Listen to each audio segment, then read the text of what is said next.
So, what's going on guys, Kades here and welcome back to a brand new video. For today I will show you the best World of Warcraft class guide in 2024.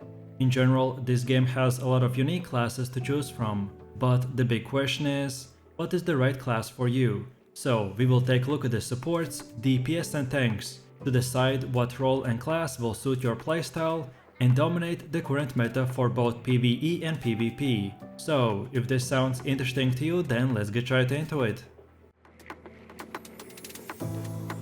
So then moving over to the first class, and it is the Dead Knight.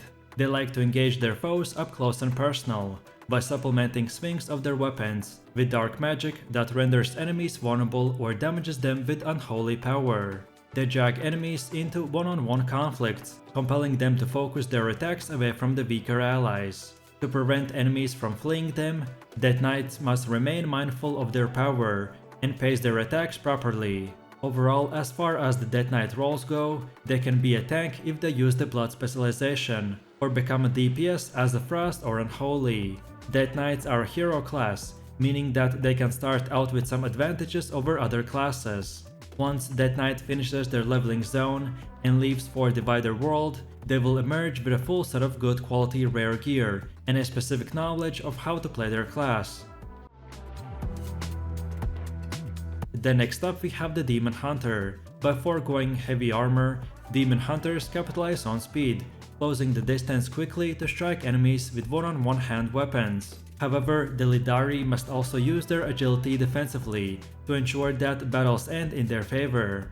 Overall, Demon Hunters can be a DPS if they focus on the Havoc specialization or become a tank by using the Vengeance. Overall, this is an excellent solo class, which has extremely high mobility, powerful burst, AoE damage and most importantly, a quick cooldown. So then for the third class we have the Almighty Druid. Druids harness their vast powers of nature to preserve the balance and protect life. With experience, Druids can unleash nature's raw energy against their enemies, raining a celestial fury on them from a great distance, by binding them with enhanced vines or ensnaring them with unrelenting cyclones. In general, there are 4 specializations available to the Druids. The first one is called Balance, which makes you a ranged DPS. Then we have the Feral, where you can become a melee DPS. Then we have the Guardian, which builds you as a strong tank. And finally we have the Restoration, which as you guessed is a healer role. So then for the next class we have the Evoker. They've been created by the Nitalarian, who've been asleep for millennia within the Jagan Isles. These male-wearing Draconic casters use their Jagan psychology and then combine power of the 5 Dragonflights to use the unleashed devastating attacks from a distance or heal wounds from their allies. There are 3 specializations available to the Evokers. The first one is the Augmentation, which is a support DPS. Then we have the Devastation, that makes you into a ranged DPS. And finally we have the Preservation, which is a healer role. Then for the 5th class we have the Hunter. From an early age, the Call of the Wild drove some adventurers from the comfort of their homes into the unforgiving primal world outside. Those who endure become hunters. By being masters of their environment, they are able to slip like ghosts through the trees and lay traps in the paths of their enemies. Hunters can DPS as all 3 specializations, which are called Beast Mastery, Marksmanship and Survival. Hunters are one of the iconic classes of World of Warcraft, and among the most popular across the board. And there's a good reason for this. They're one of the best classes for farming, easily soloable across all kinds of content, and good in group play as well. There's very little a hunter cannot manage or escape when necessary. Then for the next one we have the Mage. They are students gifted with a keen intellect and unwavering discipline. The arcane magic available to the mages is both great and dangerous, and because of that is only revealed to the most devoted practitioners. To avoid interference with the spellcasting, they wear only cloth armor, but arcane shields and enhancements give them additional protection. To keep enemies at bay, mages can summon bursts of fire to incinerate distant targets and cause the entire areas to erupt, setting groups of enemies ablaze in just a second. In general, mages can DPS as all 3 specializations, which is the Arcane, Fire and Frost. So then moving over to the next one, which is the legendary monk. When the Pandaren were subjected by the Mogu centuries ago, it was the monks that brought hope to a seemingly dim future. Restricted from using weapons by their slave masters, these Pandaren instead focuses on harnessing their chi and learning weaponless combat. Monks have 3 specializations, which is a leather-wearing tank that combines damage smoothing, a fluid-based rotation, tons of mobility, and a powerful collection of offensive and defensive cooldowns. Then we have the Mistweaver, who is a melee-based healer that is able to heal our allies and deal damage to our enemies from a centralized location. From this position, we're able to use our high mobility to dodge enemy attacks by using either way abilities that directly affect our movement itself or spells that can be cast while moving, allowing us to continue healing while we reposition.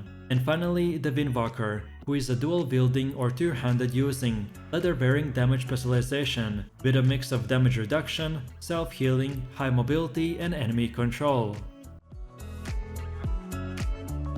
So then for the next class we have the Paladin. Paladins are very versatile since they are one of the classes that can fill all 3 major roles. They are incredibly sturdy, able to take on large groups without much worry about their own survivability. They aren't the fastest levelers, but they can take on solo content and be welcome in group play as well. They have 3 specializations. The first one is Holy Paladin, which is a one-handed weapon, shield and a plate-wearing healer with a wide range of damage reduction and defensives. They specialize in healing specific targets. Then the second one is Protection Paladin, which will give you access to Will the Light to support your allies and smite your foes.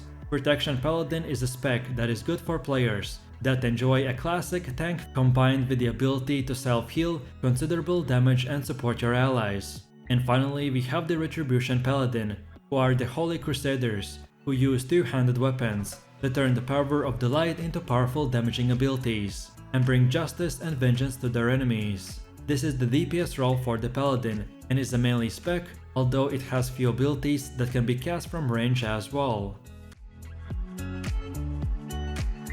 So then for the next one we have the Priest. They can either way be a healer or a damage dealer. Healing priests are in high demand for dungeon groups and raids, both for their healing and added utility. Many people who choose to level as a priest create at least a secondary spec as a healer to get into dungeon groups faster, although shadow priests are welcome to join as DPS as well. It's just that there's more competition for DPS slots, since damage dealers far outnumber tanks and healers. The first spec is Discipline and Holy Priest, who is a masterful raid-wide burst healer with absorbs and damage reduction utility. They prepare for incoming damage by marking players, with helpful buffs that allow the Disciplined Priests to deal substantial damage to the boss to create healing on those marked allies. And then the second option is the Shadow Priest, who are ranged clad DPS specialization with a mix of direct damage and damage over time spells. This spec predominantly focuses on dealing shadow damage, and most of its defensive capabilities are linked to its self-healing. Priests in general are very slow, and Shadow is no exception. With no baseline displacement or movement abilities, you will have to plan movement in encounters ahead of time, as well as use few kiting tools that you have available to their maximum advantage. Then for the 10th class we have the Rogue. They like to cheat, and I say this as a player who's mained as the bloody rogue since Burning Crusade. The ability to stealth past enemies, crowd control them out of stealth, and get straight to the meat of the quests means that you will progress more quickly than other players because you can bypass a lot of trash on the way. Although this can be a double-edged sword, as skipping mobs in this way also means that you're missing out on valuable experience and loot along the way. Rogues can only go DPS, as Assassins, Outlaws or Subleti. Assassination Rogue is a dual-wielding, leather-wearing DPS specialization, which specializes in damage over time effects. This powerful nature and bleed-based damage is augmented by a full arsenal of cooldowns to further assassinate any enemies in our way. Then for one of the last classes we have the Shaman. They act as moderators among the earth, fire, water and air. Shamans summon totems that focuses the elements to support the shaman's allies or punish those who threaten them. They have 3 specializations. The Elemental is a male-wearing ranged DPS caster with many great spell effects and different flavors of abilities. wielding nature, fire and frost spells to damage their opponents. We can even use staffs or one-handed maces, and depending on our builds, switch between different modes, like very sturdy or very mobile, depending on the encounter. Then the second one is the enhancement Shaman, which is a high intensity melee spec that involves juggling many different abilities and effects to deal damage at a fast pace. Their main focus involves using elemental infused melee strikes, which are consumed to cast a powerful spell. And finally, we have the Restoration Shaman, who calls upon healing properties of the water and their iconic totems to keep their group members alive, using mana as their primary resource. So then the next class is the Warlock. They are a DPS caster class that focuses on enslaving demons and using dark magic energies to curse, dot and destroy their enemies.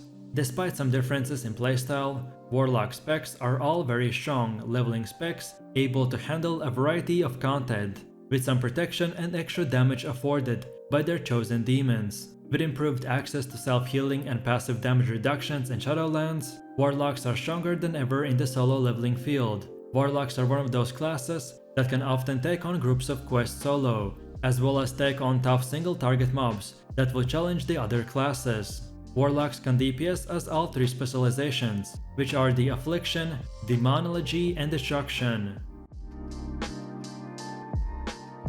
And then for the last and final class we have the Warrior. For as long as war has raged, heroes from every race have aimed to master the art of battle. Warriors combine strength, leadership and a vast knowledge of arms and armor to wreak havoc in glorious combat. They have some protection front lines with shields, locking down enemies while allies support the warrior from behind with a spell and a bow. Others forego the shield and unleash their rage at the closest threat with a variety of deadly weapons. You aren't going to go far wrong picking any warrior spec. Warriors are one of those iconic classes in World of Warcraft, and any race can become a warrior, with the ability to put on a shield and tank a dungeon as the protection. Overall, a warrior who wants to level through dungeons will always be welcomed, and that's about it. So with that said, I really do appreciate everyone for watching guys, and I hope you enjoyed it.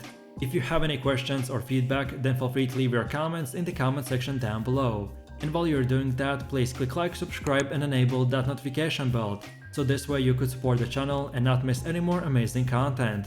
With that said, you have an amazing day and I will see you in my next video, so take it easy, peace.